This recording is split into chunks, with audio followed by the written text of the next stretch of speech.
Scuba goats under the sea. The podcast for the inquisitive diver. Hey there, dive buddies, and welcome to the final episode of Season 3. Now, as 2022 draws to a close and I'm on one of my favourite dive locations, I decided to reflect a little on where the show started. Since I started recording episodes, we've accrued 55 hours of audio entertainment with 52 amazing guests on the show.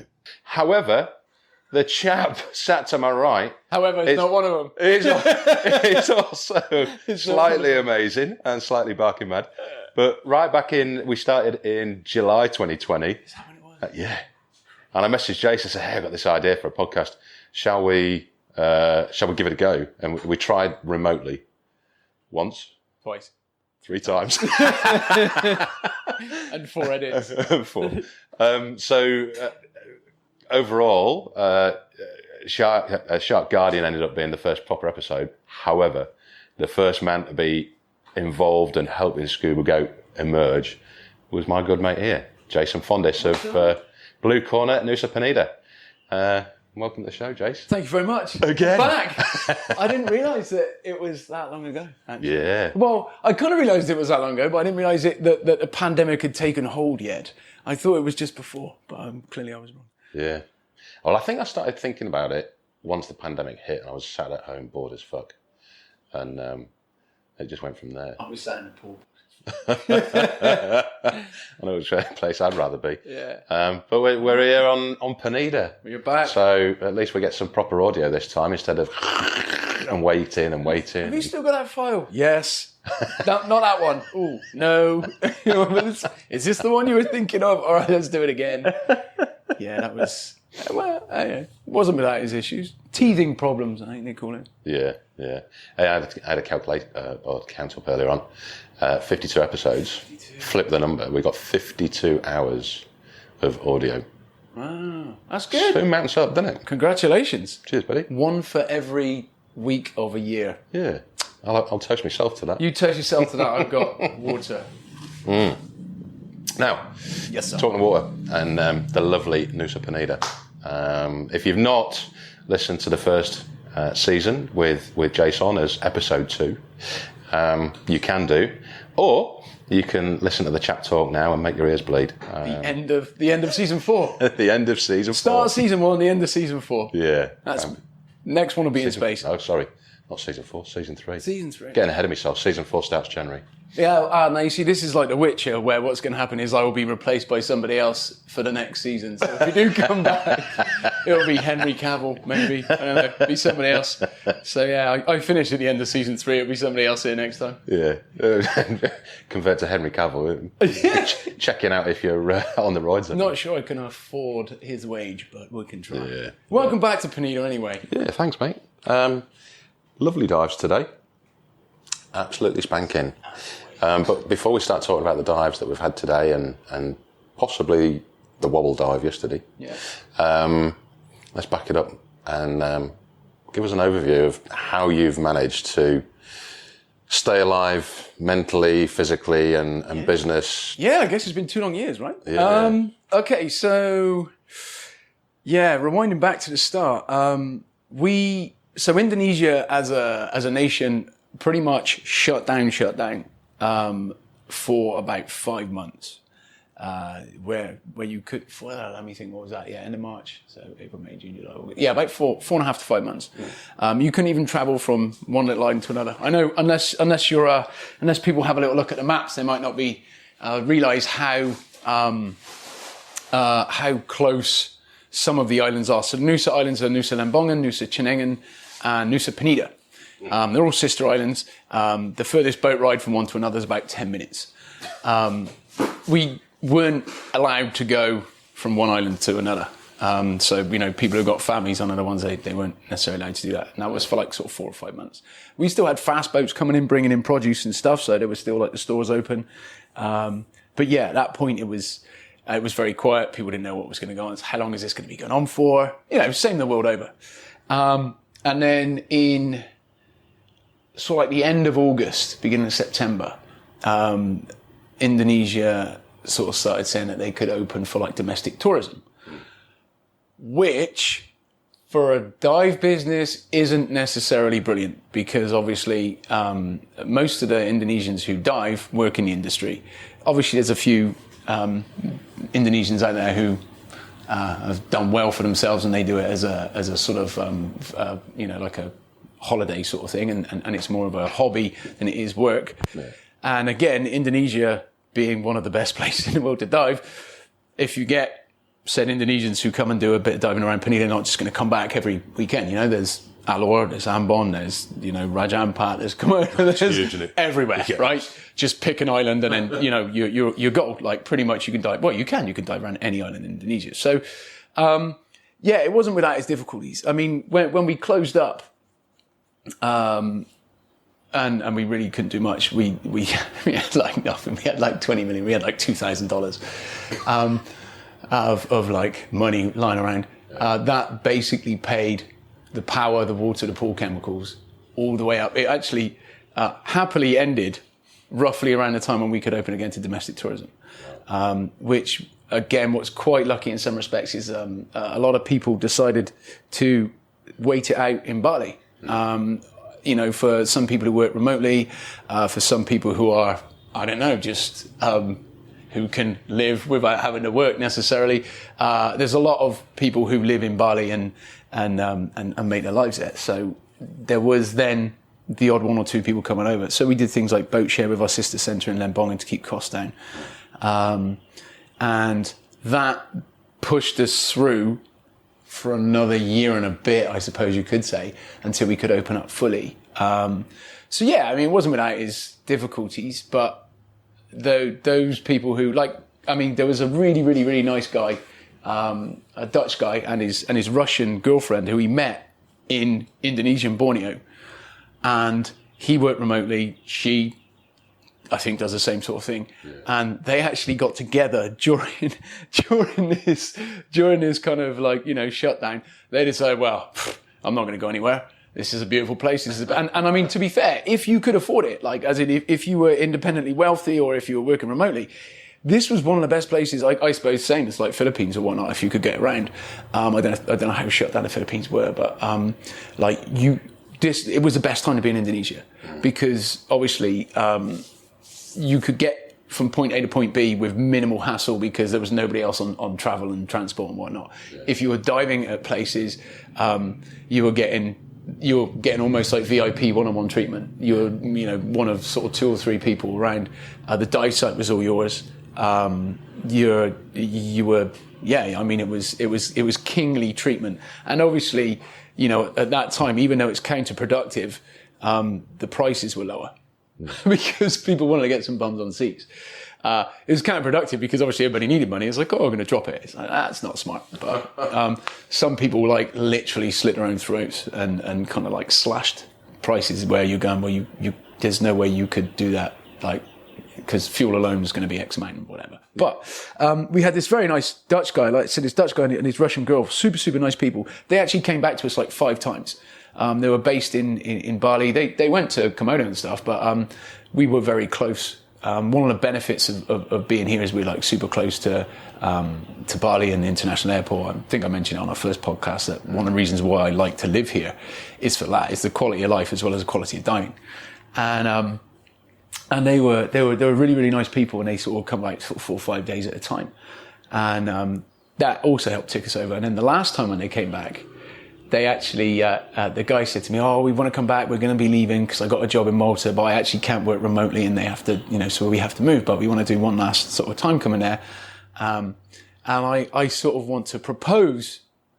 Oh, that's a lie. He's already proposed. I want to get married to my girl underwater. I went, that's amazing. Did you know that I'm an ordained minister? And he was like, no. I went, oh, right. Okay. Well, just so as you know, I'm an ordained minister. We can make this happen. So, obviously, it's about as legal as Mick Jagger and Jerry Halls, right? Because although I'm an ordained minister, it's not really valid here. But we printed off a really nice certificate, and I wrote on a slate do you kind of thing with a few funny lines. Yeah. And we went to Manta Point, the iconic Manta Point, and came on in. Nick, one of my instructors here, he was like official cameraman, so he came along with a camera. We also had their GoPro, which I sort of was holding in one hand whilst messing around with the other one. Yeah. And we married them underwater, and it was mantas buzzing around. So they got, the congregation of mantas and stuff. And I almost lost a ring. It was perfect. It was about as perfect a wedding as you could be. I couldn't find a damn thing in my pocket. I was like, where's this ring? And one of them slipped inside the other one, so it fit inside. It was like, oh, God. So we married them underwater. It was fantastic. But yeah, I mean, that was one of the highlights. But getting back to your original question, sorry, it was difficult for a while, for quite some time. I mean, basically the domestic tourism which we had, which was the odd expat or two, and the odd local person or two, it basically then ticked us over. It paid the bills, it paid the wages. Like I said, we did do things like, boat share so we could keep costs down.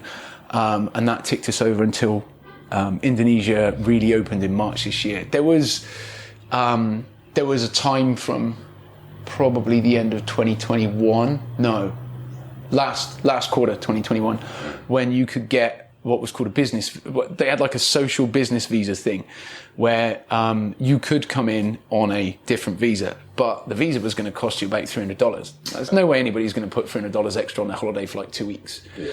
But if you were going to, be the sort of like backpacker type person, or if you're going to spend like a few months, then it was okay and it made sense. So, so there was a sort of way in, but until they scrapped that and did the normal visa on arrival in March this year, it was dribs and drabs. And then once the doors opened in March, then thankfully people started coming back and we managed to put some boots on the ground again. But we thankfully we didn't lose money to the point where we had to just make it appear out of our bank accounts, which were also dwindling because we had to pay for food and living costs and stuff personally.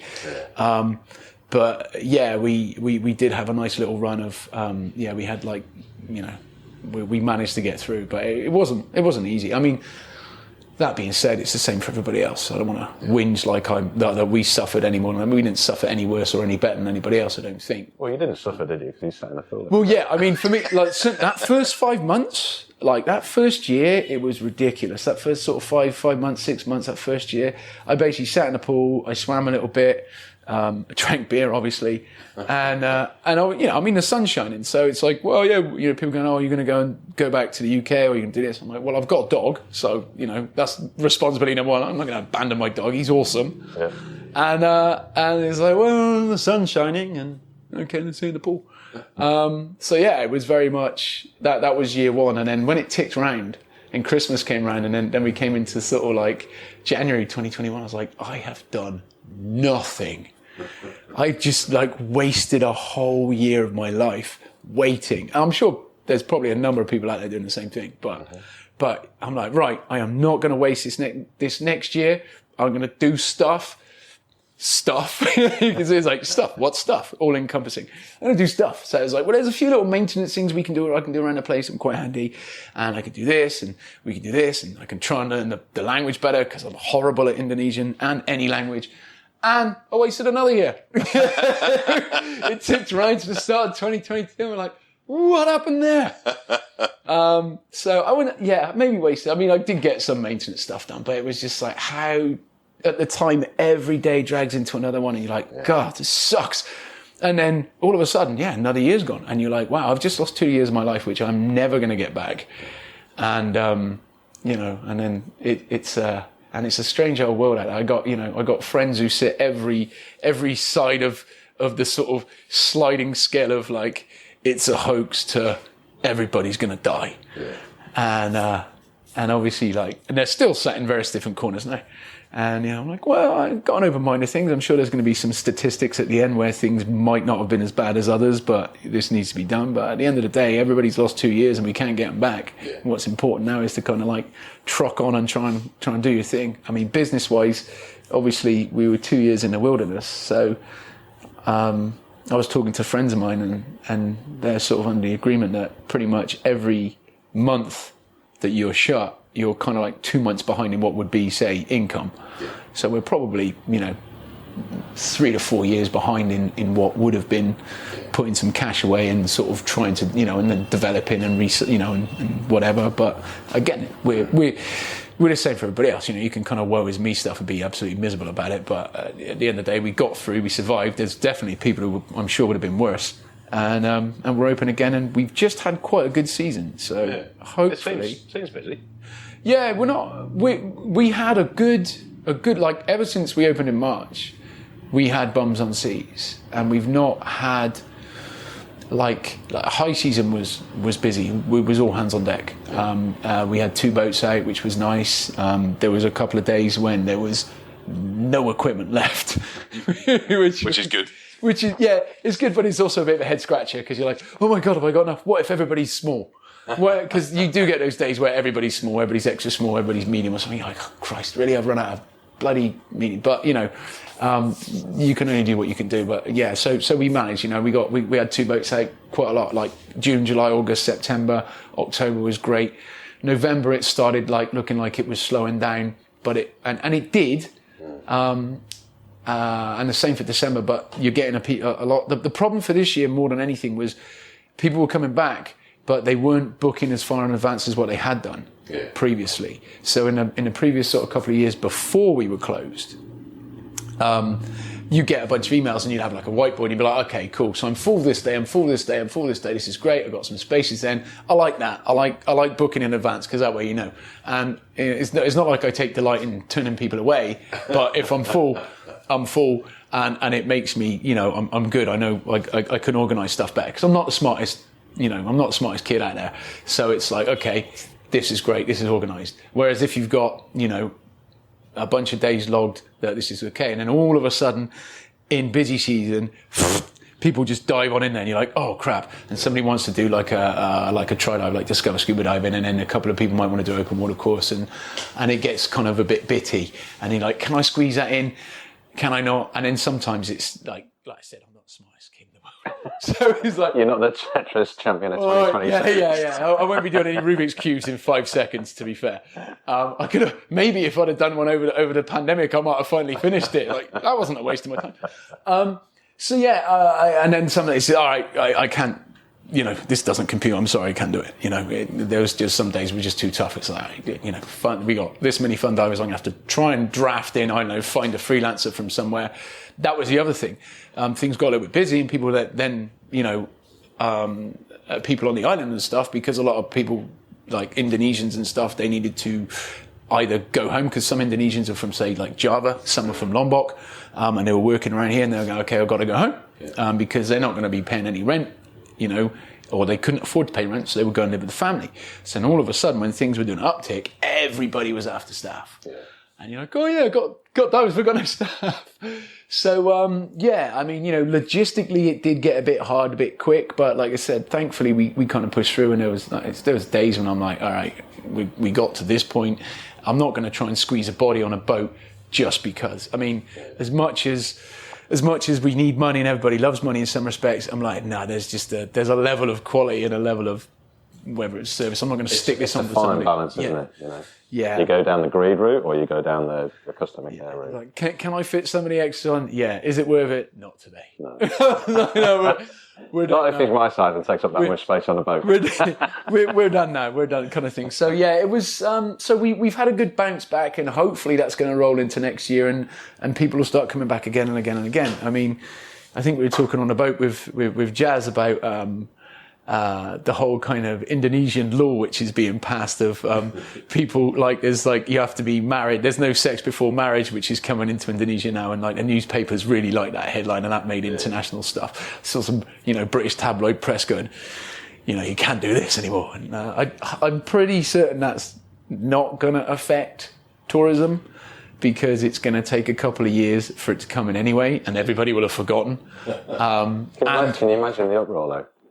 You're with your fiance on holiday, but not married, and you get the door kicked in because they think you're going jiggy without being married, and you're going to jail. Yeah, that would kick off World War III. Well, it would. And the thing is, I mean, without being insulting or trying to be insulting in any way, shape, or form, obviously Indonesia being such a big, long chain of islands, and each island dominated by whatever that particular culture is on that particular island, it doesn't necessarily fit in with that national kind of cool anyway. Yeah. That's not to say that, you know, that people go, oh yeah, just go sleep around. As, you know, they're not as hedonistic as it is in kind of some respects in the sort of like European westernized sort of setup where that can kind of go on a lot. But it's there's plenty of areas where they get married once somebody might have got pregnant.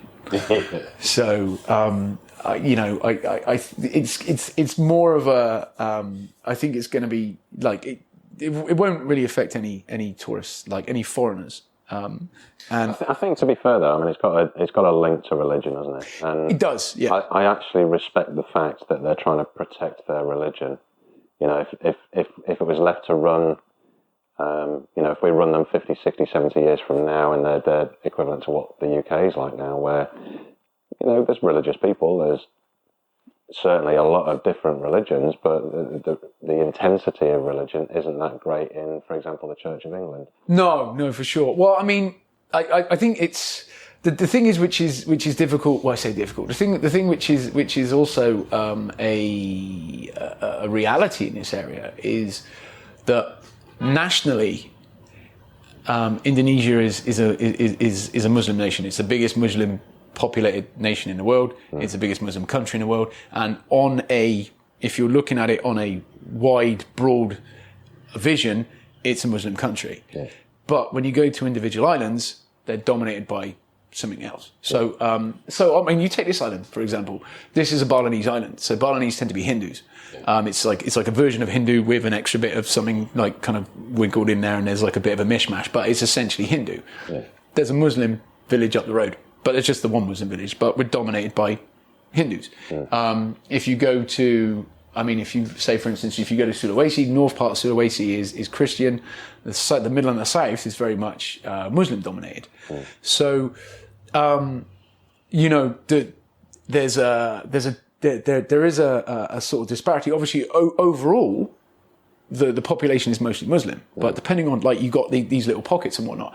But yeah, I mean, obviously they you know, I'm sure they've looked around and gone, well, there's these things which we're not too sure we're happy about. I mean, the thing is, Bali makes its money solely, well, I say solely, massively on tourism. Yeah. Majorly on tourism. And obviously that's girls in bikinis, that's dudes in boardies, that's surfers, that's whatnot. They got beach clubs, they got, you know, places, they got, you know, parties going on till silly o'clock in the morning. Yeah. And, you know, Bali, that they've made that, I don't want to say deal with the devil, but they've made that sort of offset of compromise. Of like, you know, that's money in with, you know, you're going to get some of that sort of stuff. You haven't got drunken louts in the street swinging punches like in like Lanzarote or whatever.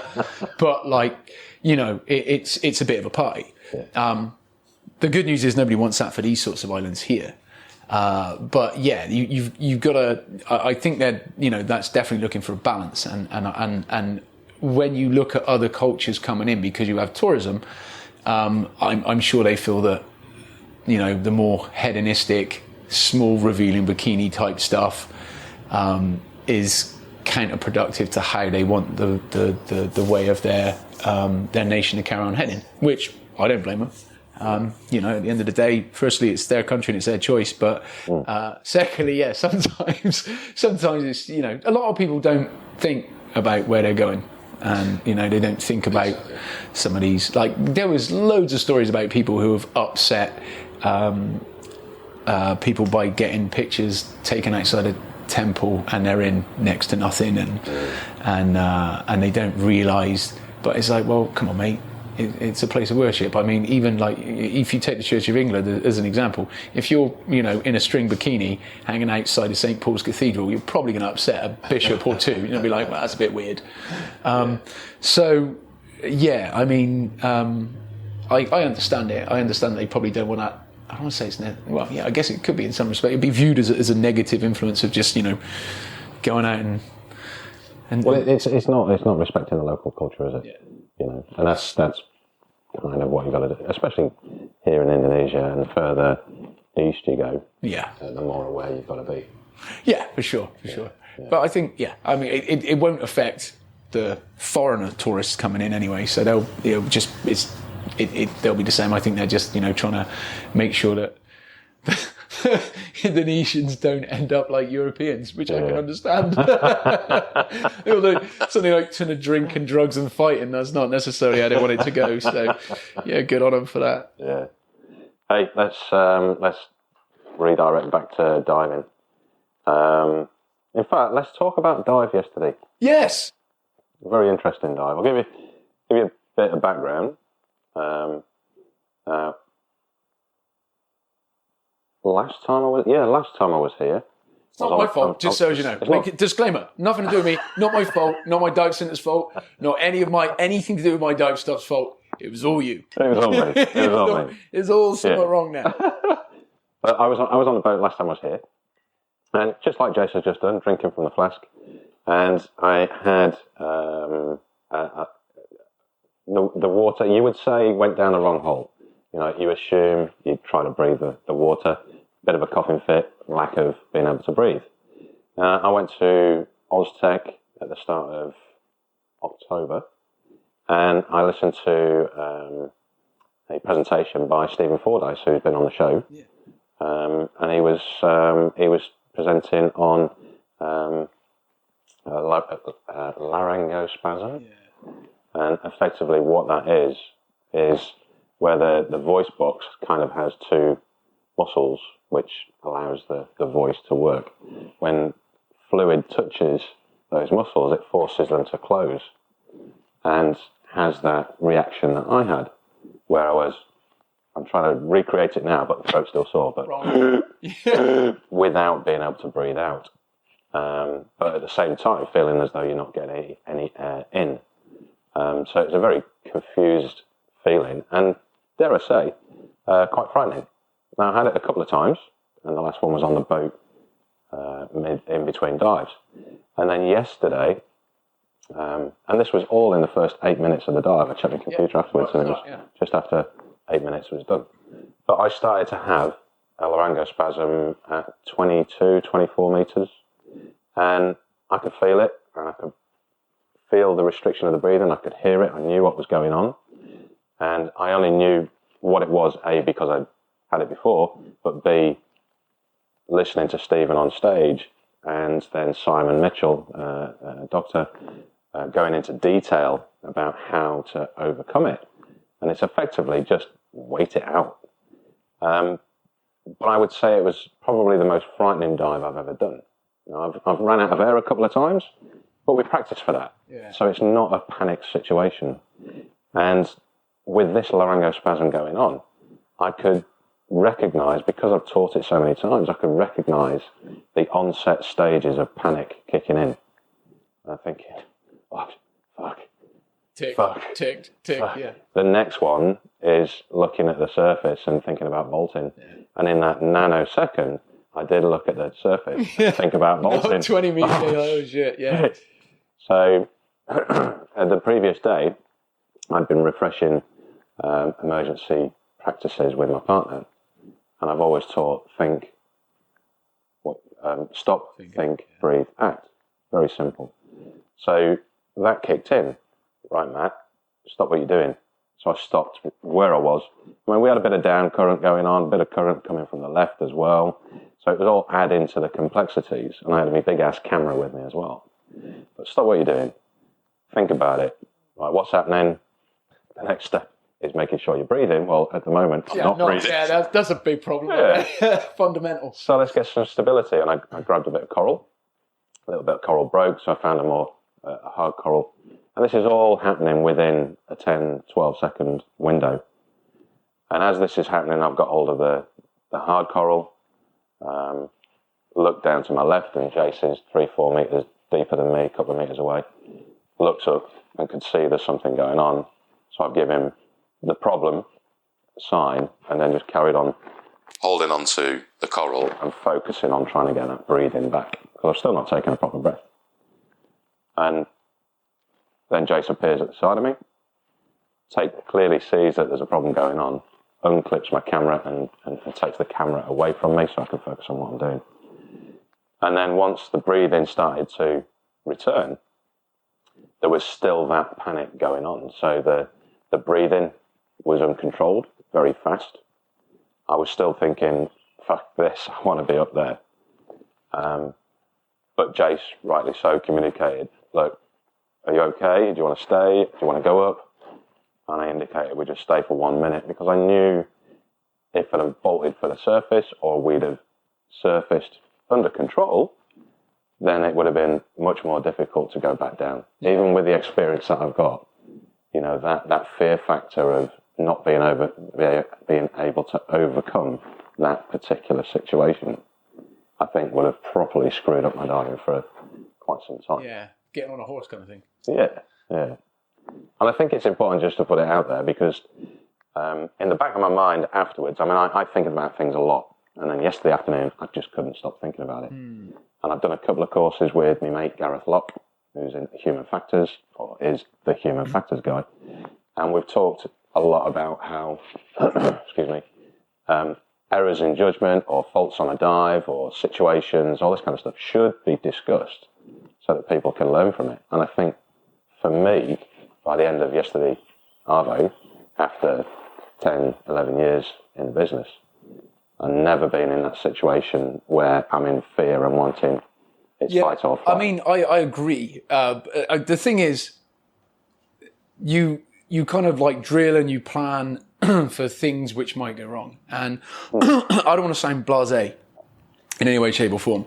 But again, like yourself, I've been doing this for a long time. And mechanically, I don't care. Anything can go wrong. I've had O-rings go. I've had hoses go. I've had, well, that's pretty much the fundamentals really, but all those sorts of things go pop and you're not instantly out of air and you can still breathe. Yeah.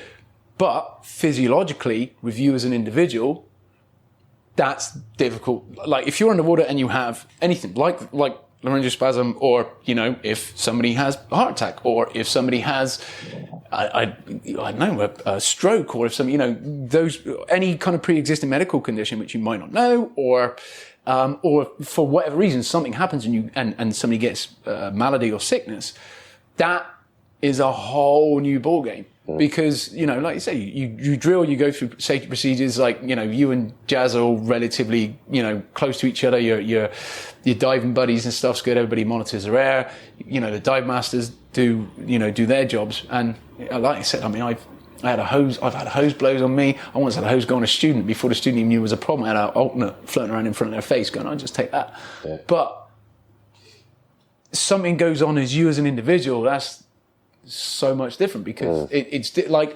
so on that dive as well, because obviously I was coming along for fun, because you know it's a little bit quiet right now and I'm trying to rack up a couple of fun dives before I go anywhere.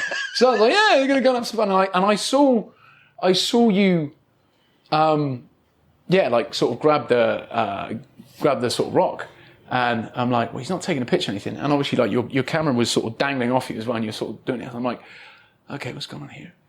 So obviously that's when I came up around the other side. I'm like, are we good? And you're like, I got a problem. I was like, all right, what's up? And but that's, again, when there's so you can say, I've got a problem with this or I've got a problem with that when it's mechanically, but when it's physiologically as well, it's like, how do you get that detail across? So like you were going, you know, like I got a problem here. I was like, oh, you're feeling sick? Is there, you know, is it like possible vomit because of, you know, a bit of lunch, or something's gone down wrong, or, you know, sometimes when somebody burps into a regulator, things kind of come up a bit, or so I was like running these scenarios through, and I was like, all right, well, we'll just, you know, hang here until you're comfortable. But yeah, I mean, the camera thing, I mean, I don't want to say I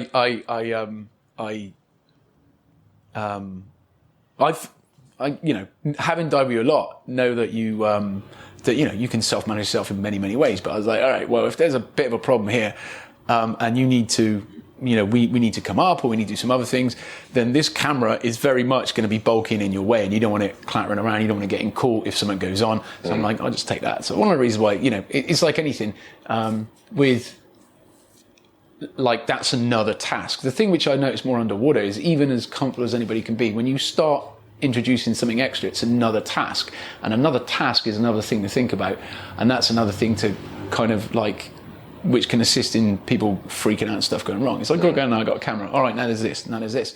So I was like, yeah, I'll take it off you, it's a reasonable size.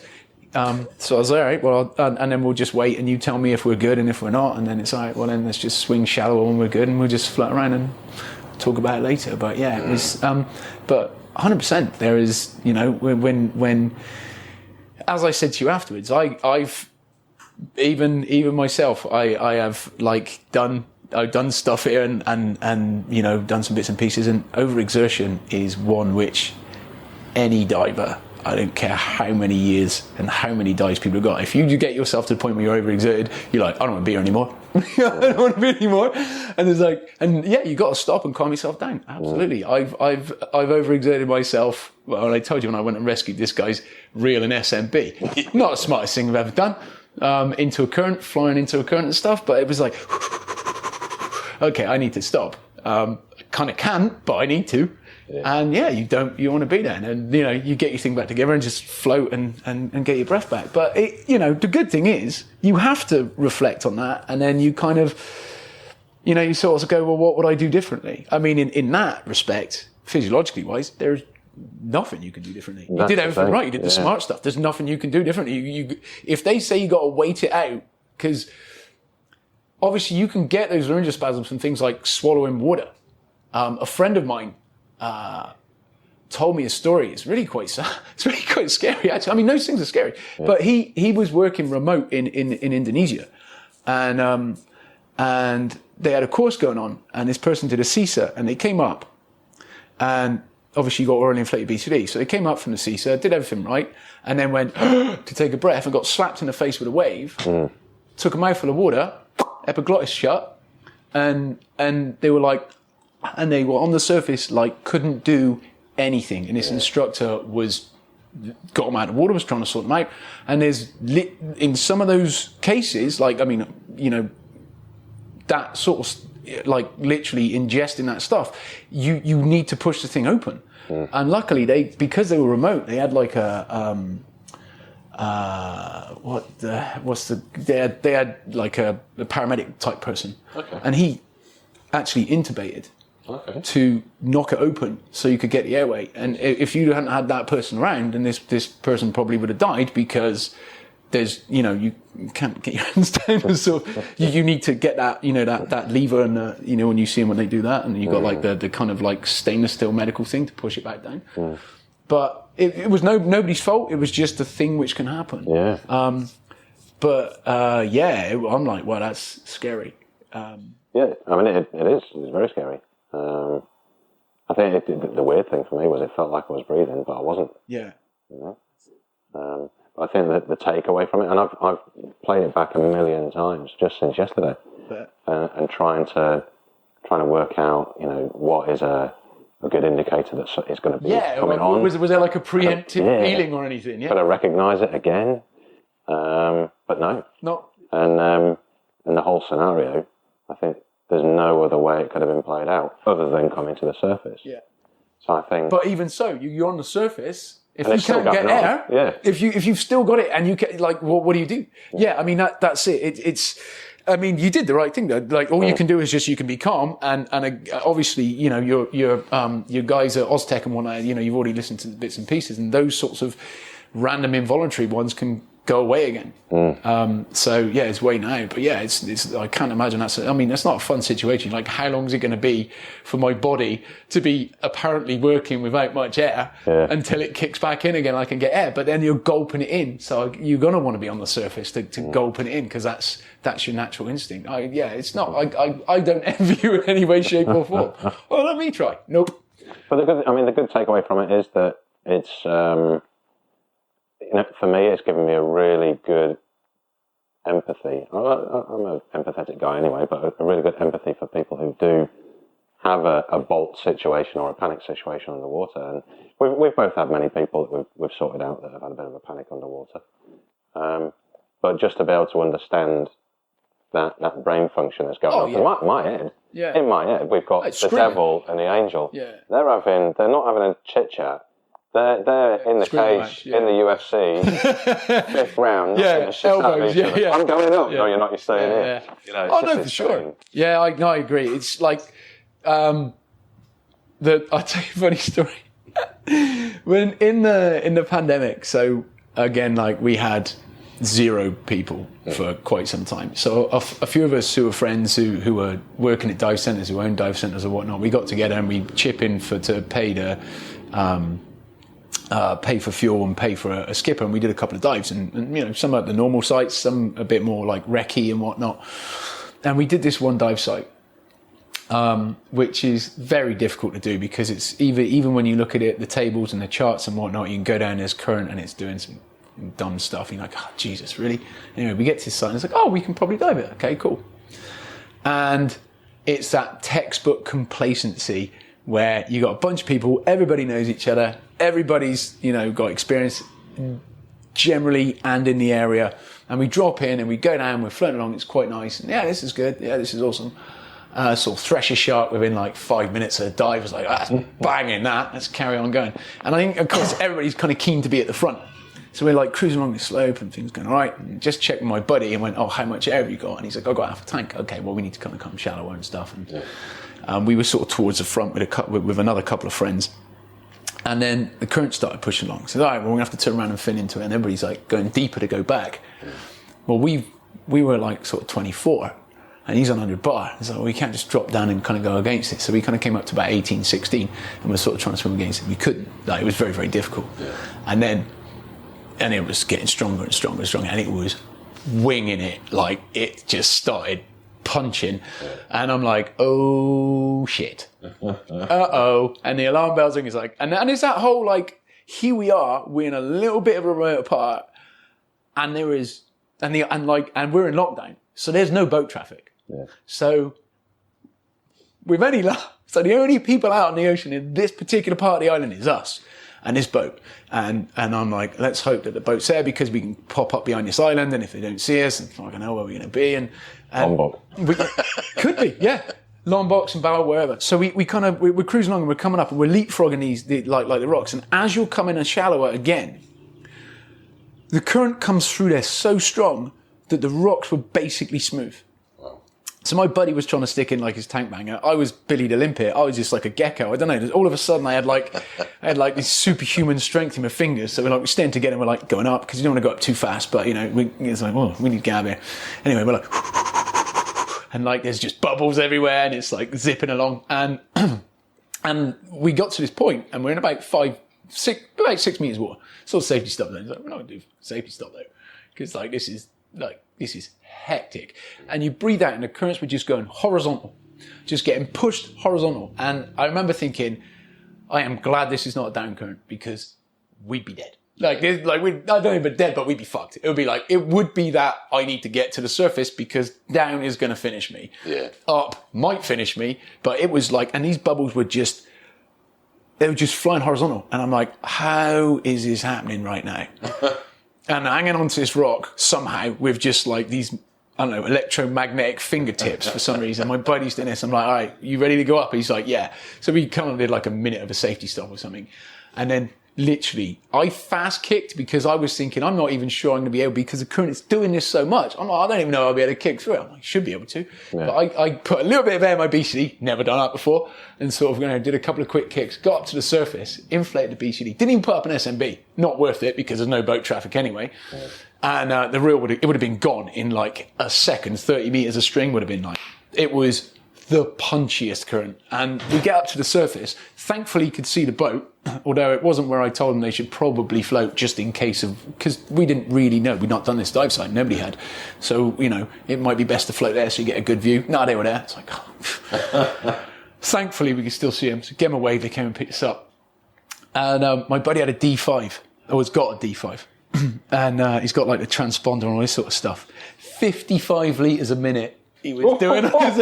So we renamed our little WhatsApp group the 55 litres a minute club because like he was doing 55 litres a minute at that, like when we were done. It was not fun. And yeah, like you're going, I need to be up. I need to be smart about this, but I need to be up. But yeah, it was I mean, it wasn't panic, but I was worried, like the currents around here are no joke, and where we were and the fact that there was not a single boat around is like, I also don't want to be floating in the middle of the ocean for the rest of my life. Yeah. So yeah, it was, that was a fun one. The other guys, they'd all managed to about turn and kind of swim out of it and get back to where they were. Easy. So I was looking at my buddy going, why did you breathe your air so fast pre this point? Because we could have just gone that way instead. we get that way. It was brutal. It was like a, and it was one of those ones where, I like to think that I'm pretty bloody conservative with a lot of stuff here, but like I said, it was nothing but complacency because you've got a bunch of friends, everybody's dive professionals, everybody's either got businesses on the island or working on the island, and knows the area, and there was no reason why I couldn't have been like 2-3 people back. Watch somebody else go, "We're dead current, guys. Let's go this way." Yeah. There's no reason why my buddy couldn't have done the same. But certainly once bitten, twice shy. Well, I mean, like you say, this island, it's got some rippers of currents when it wants to. Have you ever had to, have you got to a dive site and gone, "No, fuck this, it's too much"? Oh yeah, absolutely. We actually one of the really nice ones up here, Toyapaka. Yep. Number of times you can kind of go there. Yeah, for sure. You kind of like rock up and you're like, not so much. Because you need to start and finish something. In fact, arguably one of the worst dives I've ever done here. I say worst dives, not worst dives, but one of the most difficult dives I've done would have been Toyapaka. Because out of nowhere, because it's sat in that channel, you can get random stuff, and a rogue current came out of nowhere, big down current, and it picked up towards the end of the dive the other day as well. Yeah. But it's also that location that we saw the Mola last time we were here. Yeah. Talk about random. Yeah. No, I mean, this is the thing. Like you with some of these dive sites here, you need to get them on like we plan them with tides and the right and swells and heights and whatnot. But obviously, our tide charts are Bali, and they're not necessarily even 100% accurate for Bali, and the app which I use isn't necessarily bang on, so I have to make best guess. Most of the time it's good, but sometimes you pull up to a dive site and you're like, we're not going to do that. It's the ones which can be like real tricky with current and can have the real more sort of can get rogue ups and downs and outs. Those ones, in channels and stuff like Blue Corner and Toyapaka can be, like I said, Blue Corner. That one's very specific, isn't it? Oh, it's very specific when you go and dive it. Yeah.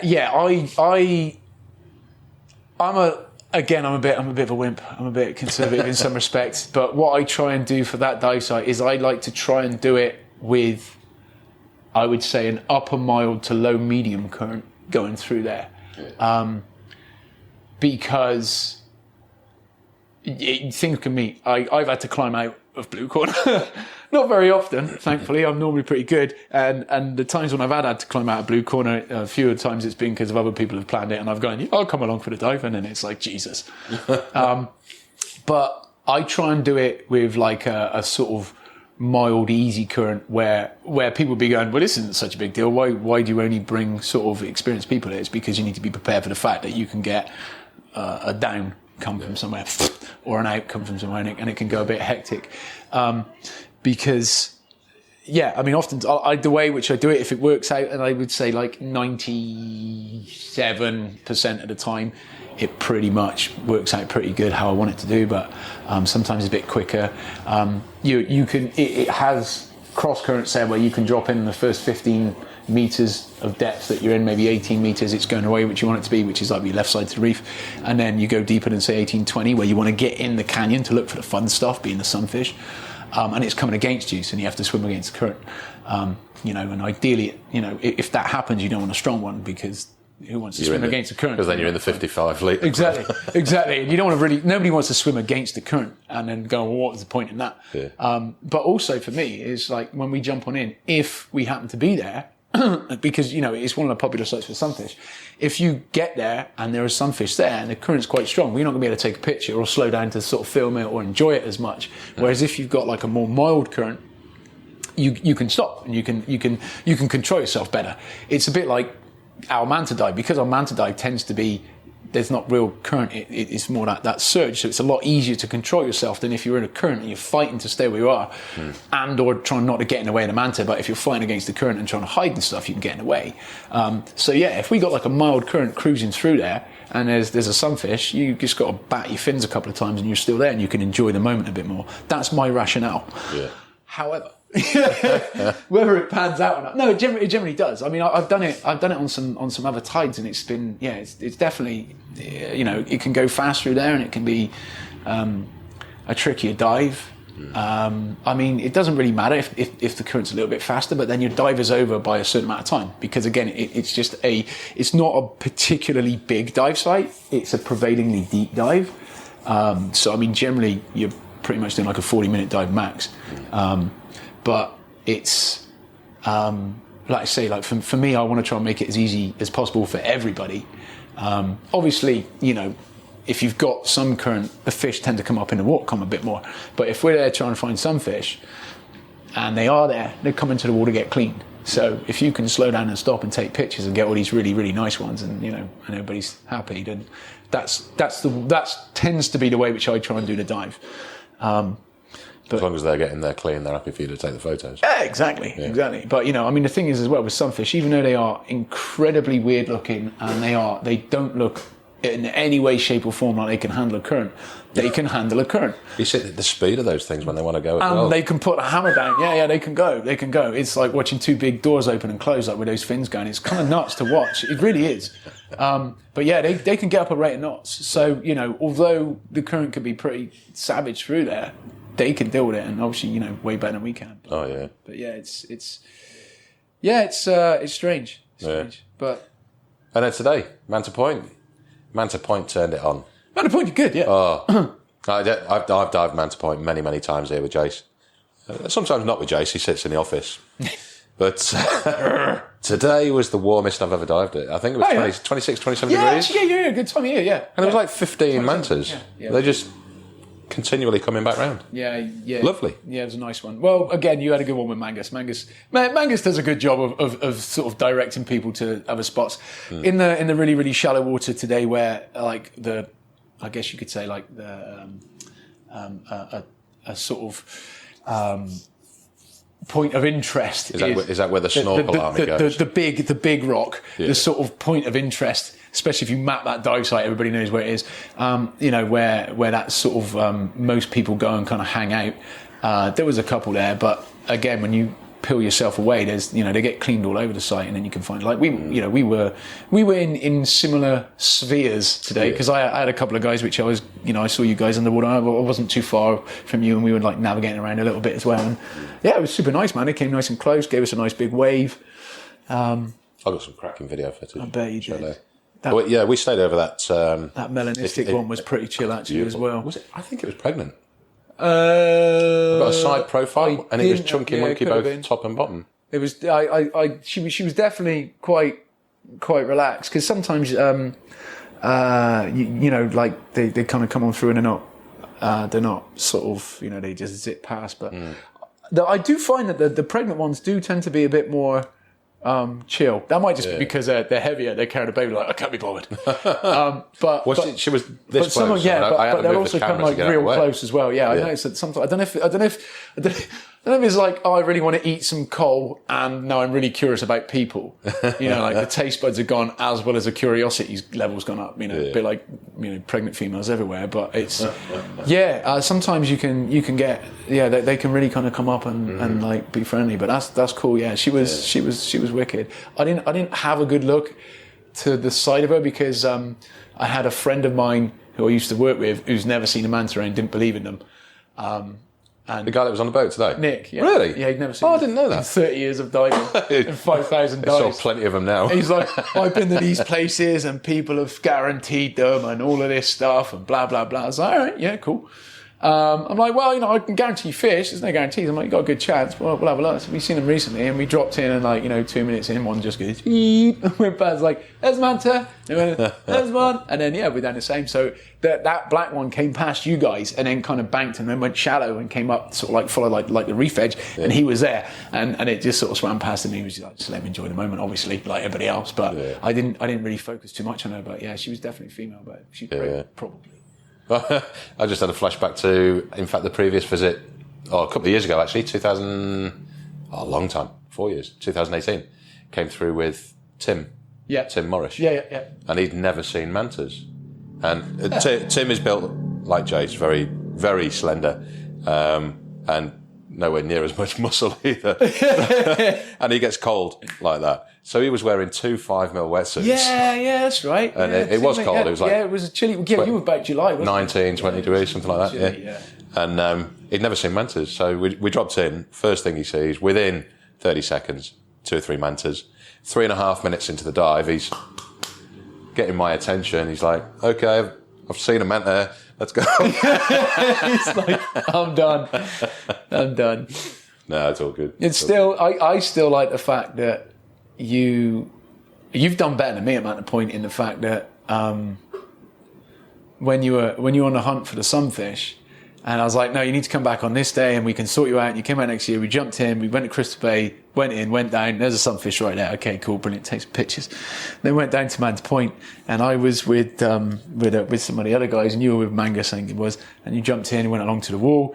And then we saw you, I don't know, 30, 40 seconds, 2 minutes later, and you're like, oh, the molar there. I've never seen a molar at Manta Point in all of my years here, in all of my dives here. Never seen one. Everybody at some point, like there is always somebody at one point in the year will get a sunfish, swim around at Manta Point, and somebody even luckier will get a manta and a sunfish and take a picture because a manta swims past. Never seen a molar at Manta Point. And Joy was taking a picture of me, right, in a fucking cave whilst we were waiting for him outside. You're like, oh, there's a sunfish over there. It's like, oh, cool, I've never seen one at Manta Point. Let's go and have a look. Oh, no, people have crowded it. It's gone. And it's gone. And it was like, man, I'm so jealous of that. So jealous of that. Have you still not seen one there then? No, I've never seen one there. Never seen one there. I mean, I only want to see one there when a manta swims past as well. Yeah. Because that... with a pygmy pipefish riding its back. No, I don't need all that. It would just be nice to have that there. And people, it sucks when you get. There's a guy who I know, and he got a picture of a bloody sunfish and then a manta swimming past it, and I'm like, oh fuck you,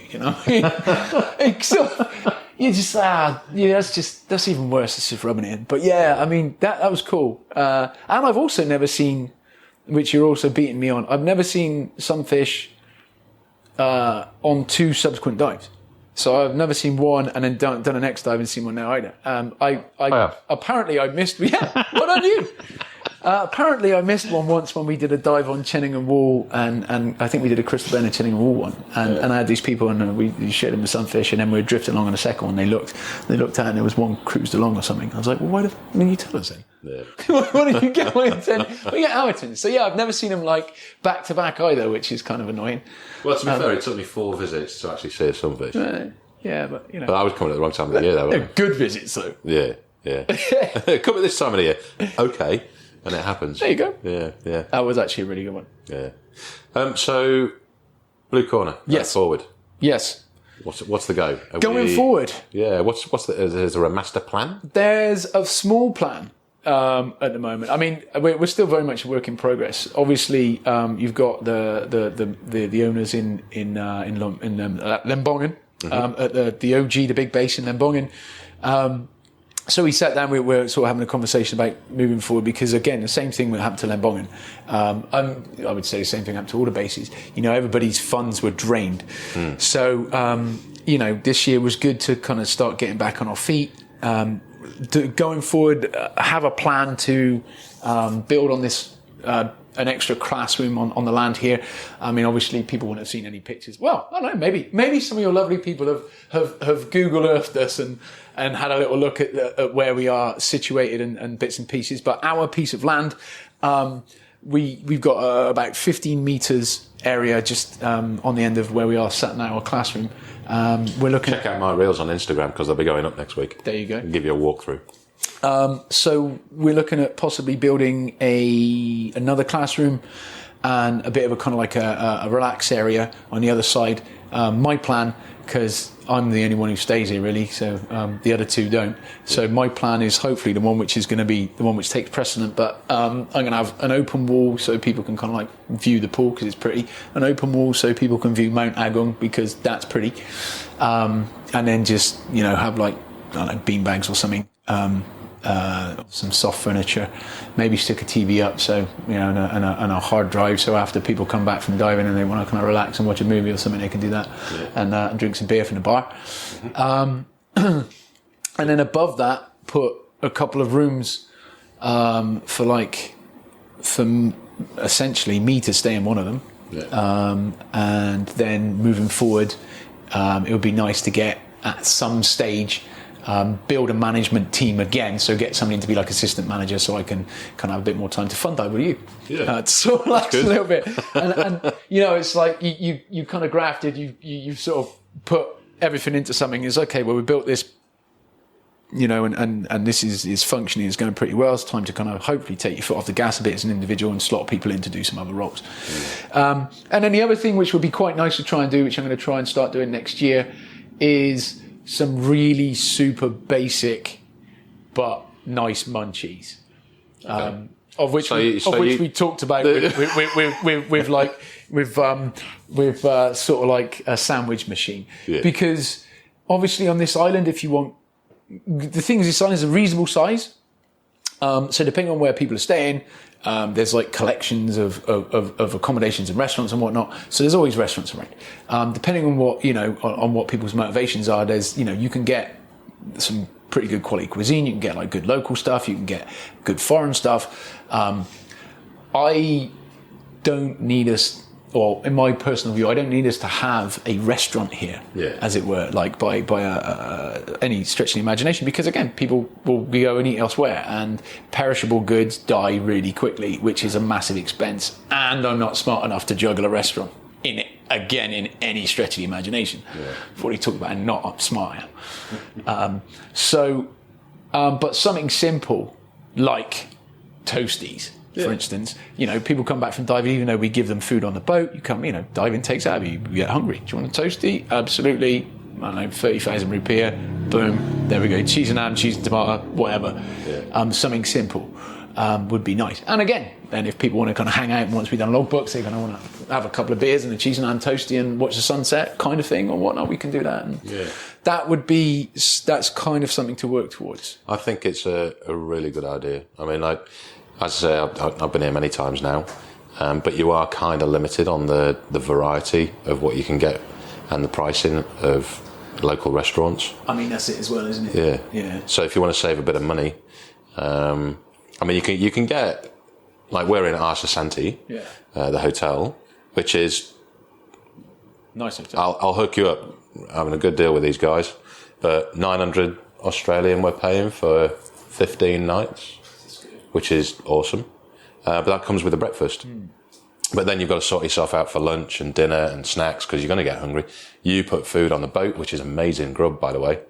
Whoever cooks that, just tell her she is awesome. Wives of staff. Yeah. Is what it is. Brilliant. It's so good. Yeah, it's but just to have that little snack thing when you come back off the boat, a cheese and ham toasty or a baked bean toasty or something like that, awesome. Exactly. It's way forward. But the thing is, it's simple. So, I mean, like I said, for somebody of my IQ level, and but also the thing is, what you have to look at, and again, I don't want this to sound insulting, but obviously on our island, what we experienced a lot of growth in 2018 and a lot of growth in 2019, and it was like going like this.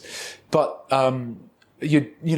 previous to that, everybody here is basically had been doing things like seaweed farming, farming. Like you still got people who are growing coconuts and they bring them down and ship them over to Bali to get turned into whatever, like copra and coconut oil and all this sort of stuff. Yeah. Like, so that's still a business. You got people farming, like growing agriculture. There's a dude over the road who's growing maize right now. So, there was not loads and loads of jobs. There was not loads and loads of restaurants. There was not loads and loads of accommodation. And it started going exponential. So having a really good level of English also is quite difficult. So you'll find, even in some of the like you'll get some nicer restaurants, but if you go, oh yeah, can you not put this in it? Say you don't like something, or maybe you might be allergic to something. Go, can I have like no onion? And then you can get like a bit of a weird look. So you kind of like need to know either how to say that, or hopefully these people know like enough English to know what to take this off. So to do something here, somewhat simple, because I just want it simple all round. So it'd be like you could have a girl whose English is super basic, not even, and just go, right, cheese and ham, there we go, or just cheese, or just whatever, and they go slap, and it's done. As long as everything's clean, and you got, point at the pictures. Exactly. Happy days, boom, done. Yeah. And you're keeping it simple. Things aren't overcomplicated. Nobody gets embarrassed. Nobody gets the wrong thing, and it works out all right. I think that's just picking up on that point there as well about Penida. Penida is, the first time I came was 2017, I think. It was 18. Yeah. 18. I must have been start of 18. Yeah. And I got excited as soon as I got here because it's a very young island when it comes to tourism.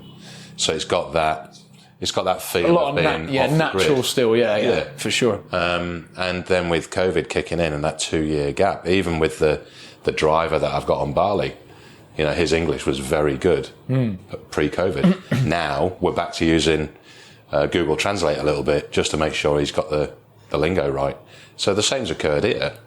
People are now getting back into that routine of trying to understand how to deliver to Western people who expect it. And exactly. That's the thing. If you want to, some of the accommodations, and say, for instance, in some of the restaurants, if you want to try and cater to these people and get them in, and obviously, there's a slightly bigger price on some of these, places where you're going to go and eat. It's like, but you need the people to be able to have that conversation, or at the very least understand that maybe I don't want onion because I'm allergic to it, or peanut, I got a peanut allergy, or it's pretty difficult. And again, with the people traveling around the world, you get people with nut allergies, you get people who are gluten intolerant, you get all these bits and pieces, and it's like if you sit in front, I remember when I first came to Bali, what's that, 20 years ago, and you go to, go to a warung. Don't get me wrong, it was still built up in the likes of Kuta or whatnot, but you go to a little local warung and you'd be like, and I'm not vegetarian, but I remember seeing people like, oh yeah, can this nasi goreng, which is obviously, fried rice, chicken, vegetables in it, yeah. Can I have the nasi goreng? Yeah, but I don't want any meat. Okay. Has it got chicken in it? Yeah. Can I not have chicken in it? Okay. Comes out, it's got chicken in it. Oh, it's got chicken in it. I asked for vegetarian. It is vegetarian. Kind of thing. They're like, yeah. So you get a lot, because again, that level's not there. Chicken is a vegetable in this area. Yeah. So you either accept that chicken's a vegetable, or you're going to have to go somewhere else and pay a bit more money. But, that has, over the years, that has obviously, changed where people do understand this a little bit more. Like if you can ask for vegetarian and you're getting it. Like I said, some parts on this island, where if you start overcomplicating matters with a restaurant and you haven't got people who can understand certain things of maybe certain ingredients, it's not going to work for you. This is why, I'm very conscious of that. Where I'm like, well, if we're going to throw something here, we don't need to be a restaurant here, partially because of our location. There is a couple of accommodations nearby, but you've got a beach club down there, they've got a restaurant, there's a place there, they've got a restaurant, there's a place down there. You don't want to be, I don't think it's a smart plan. But something simple, people come back from diving, simple and reasonably priced, why not? That's the thing. If you step up to do the menu kind of thing, and you're then in competition with all the other restaurants, and it's pointless. You're moving away from your business of diving, aren't you? But if you put on a toasty, yeah, it's just something extra. Do you know what I mean? And the other thing is, what will end up happening is I'll end up just eating nothing but toasties and be completely fucking broke, and nobody else being like, oh yeah, it could be. I'm like, well, we got toasties. Nobody else, just me. Yeah, that's the other thing. It could go horribly wrong in the fact that I'll just end up eating my own body weight in toasties. Yeah. But I think it's a smart plan. Yeah. I think it's just somewhat simple and easy. So hopefully we can implement that. And like I said, you can get somebody in who doesn't have to have a great grasp of English to go, that says cheese and ham, splat, that's 20,000, thank you very much. Yeah, $2. And, and off you go. So I don't know. So what about, are you going to get back to doing the pro sider training as well? Yeah, very much. That's on the cards. We've actually got a presentation coming up in a couple of days. Right now, what's happening is we've got 2 course directors on Lembongan. One of them is one of the owners, and one of them does other stuff as well, but he's also a course director. So when we've got presentations and stuff, they'll come over here. Yeah. And then obviously if we have any candidates here and want to stay here, they'll come over and do it from here. And then at some point down the line, yes, we're going to probably look more into having a more permanent person here for that as well. But obviously, again, we've got to see how well things kind of come on. Pricing of materials and stuff aren't cheap in this region. But yeah, I mean, we got to see how people are going to come on and how many people want to do their pro courses in this area again and on this island again. Lembongan's not too bad. Lembongan's quite well known for pro courses. I mean, we did some dive master courses this year, which was cool. But that next one, that instructor level, I'm not sure this year was particularly. There's another course director on the island, but I think next year we'll have to see. I mean, if next year is as good as this year, and there's some inquiries into sort of doing some instructor stuff, then yeah, we'll be straight on that. That's one of the reasons why we're building this second classroom. Because obviously with the IDCs you need pretty much 3 weeks, and there's going to be almost every day you'll be spending some time in a classroom. Well, then if you've got open water courses as well, you might need a bit of a classroom action. To be fair, if it's height of summer, you don't want to be sitting outside doing this kind of stuff. Or rescue, or something like that, or an EFR, something. You're going to need it. So when we had overlap in the past, we got another TV, we sort of stuck it in a bar and just sat on one of the bar stools. But to have another classroom would be useful for that. So that's one of the reasons why. So we're planning ahead for that.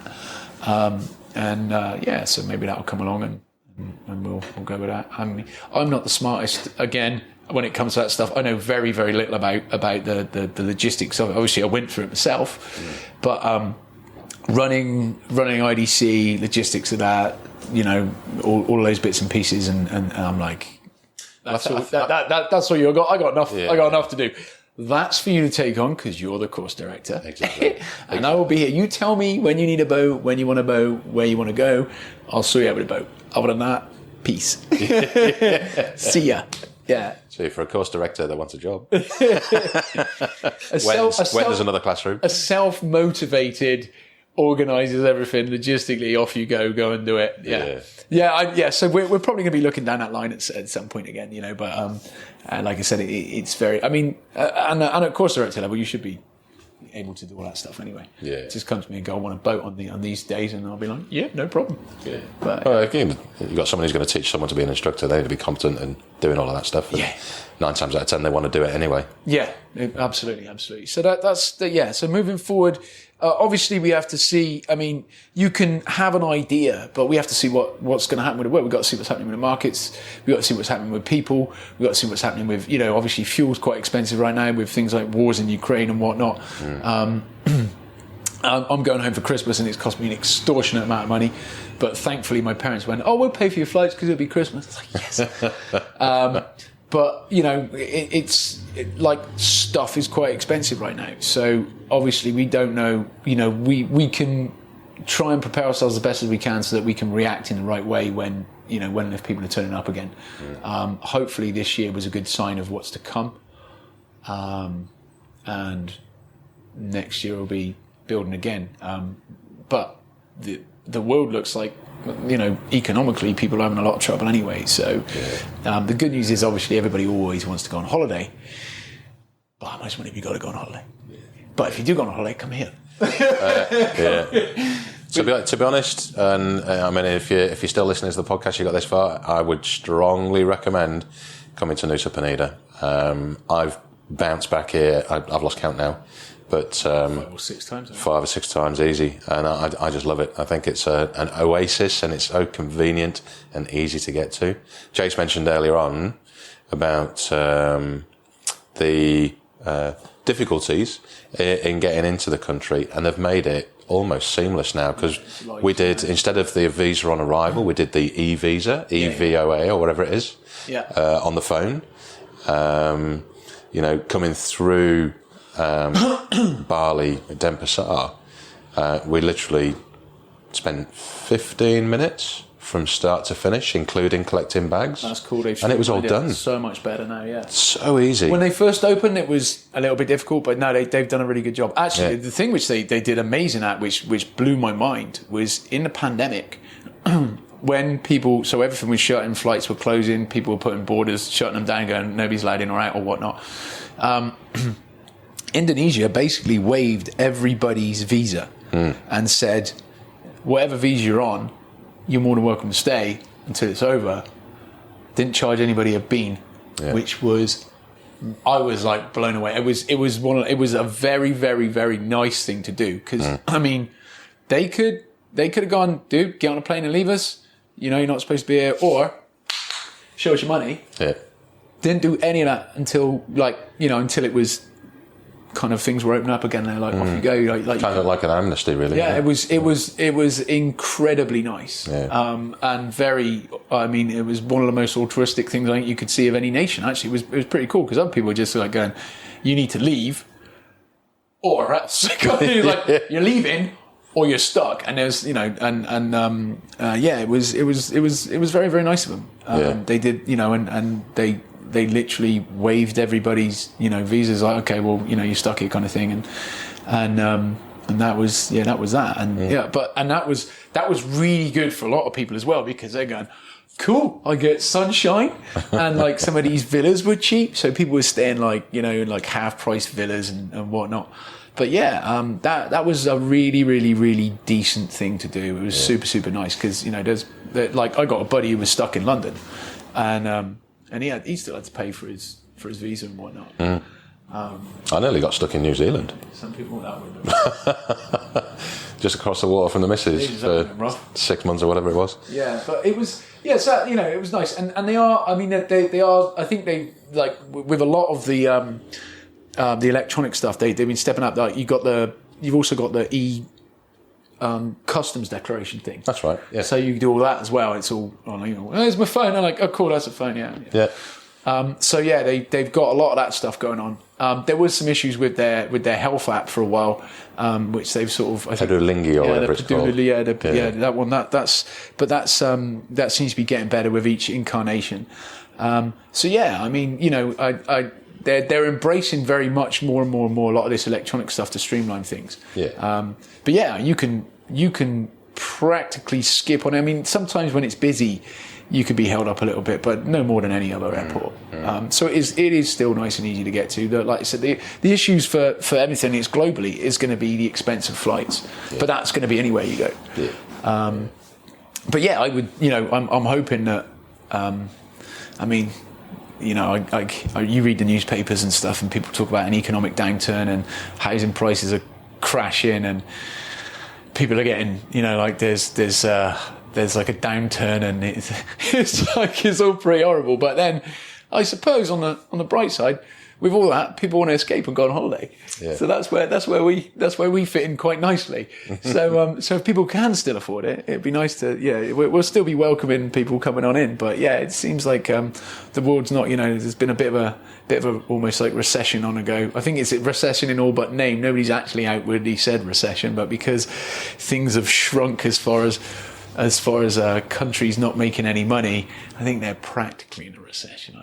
I don't know. I'm not an economist, but it sounds like they're just not admitting it because it sounds horrible. It's like, if we're in a recession, it sounds horrible and everybody's miserable. So, well, that's all right. Everybody's miserable anyway. It's winter, and it's winter in Europe. Everybody's miserable. You get over it and go on holiday. But that's it. So, but this is the good thing is people always try and put some money away. I remember I always used to do that. Everybody tries to put some money away to go on holiday. So, the flights. If I'd gone home in February instead of Christmas, which even though my parents aren't particularly practicing Christians, and although I do love Jesus' birthday because it's my favourite time of the year, I'm not the best Christian in the world either. Yeah. In fact, I'm a horrible human being. I'm a horrible human being. But, it's that time of year when it's really nice to get together with people. If I'd have pushed this back till February, I think my flights would have been half price. Yeah. It's something like £550, £600 return in February. Yeah.